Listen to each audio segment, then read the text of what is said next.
ډاکټر صاحب امپورټنٹ تاسو په ذهن کې څه ته وایي چې ضرورت زیات وي ضرورت زیادہ ہو جی ڈاکٹر صاحب وائٹلی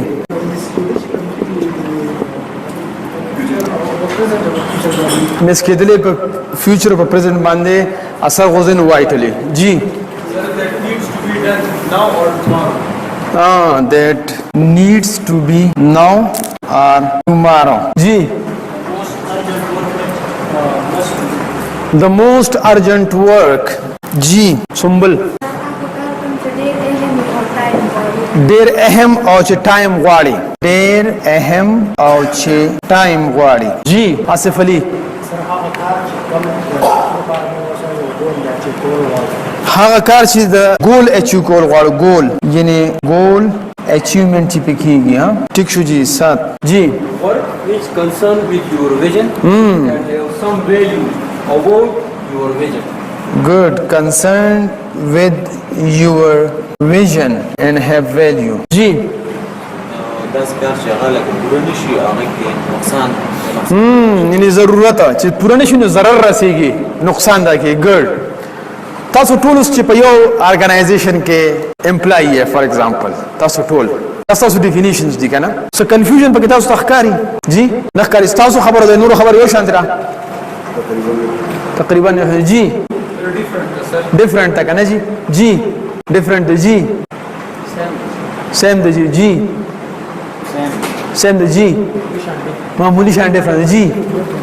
ډیفرنس پکې دی د معمولی پر اصل غونډه دا وکړه کنه بلکې دې سره بل ریلیونټ نو بیا بل دا وشو چې په موټر وای باندې سبازه او د خوښي بخشالي انټرچینج نو کوم معمولی شانته ټرن نه کوم اصل کې سیده معمولی شانته لاړ شي نو څه فرق به پروزي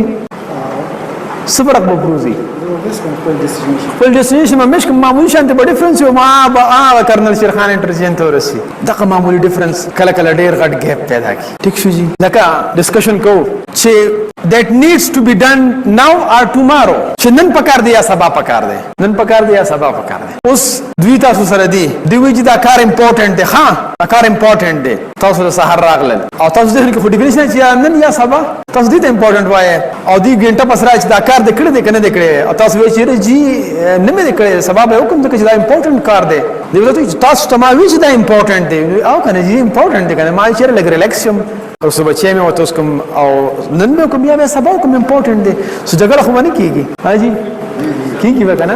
اټ مینز اټ چې دا سیم نه دی یو ورکشاپ کې جمیل الدین صاحب زمونږ ټیچر دی هغه وی خزو خاون ناستو چې کلم دا امپورټنت دا ډیفینیشن دا خبره وکړي نو وی دا مکه خبرې دی ګوره چې دا انټرنیشنل نیم دغه شانته وي very useful not replaceable cannot be deleted very او ضروري مختلف هم دغه ډیفینیشن څنګه چې موږ په پښتو او اردو انګلیش کې وې ټیک شو جی وی خزو خانه الناس او خپل مسګاسي وګوسې وکړه چې ستاسو ډیفینیشن خو بل شي زموږ خو بل شانت دی یو کنه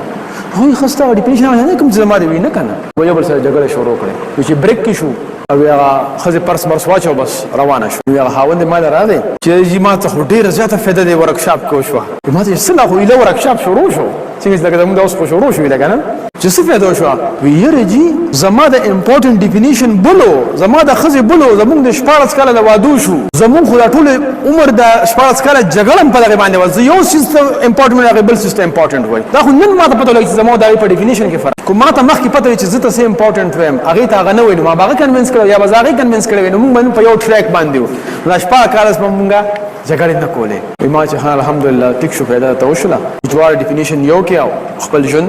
صحیح طریقې سره روان کې د خدای د پاره پښتنو سانونو پیش نه ستاسو د پاره خو بزان ل پیغمبر نه راځي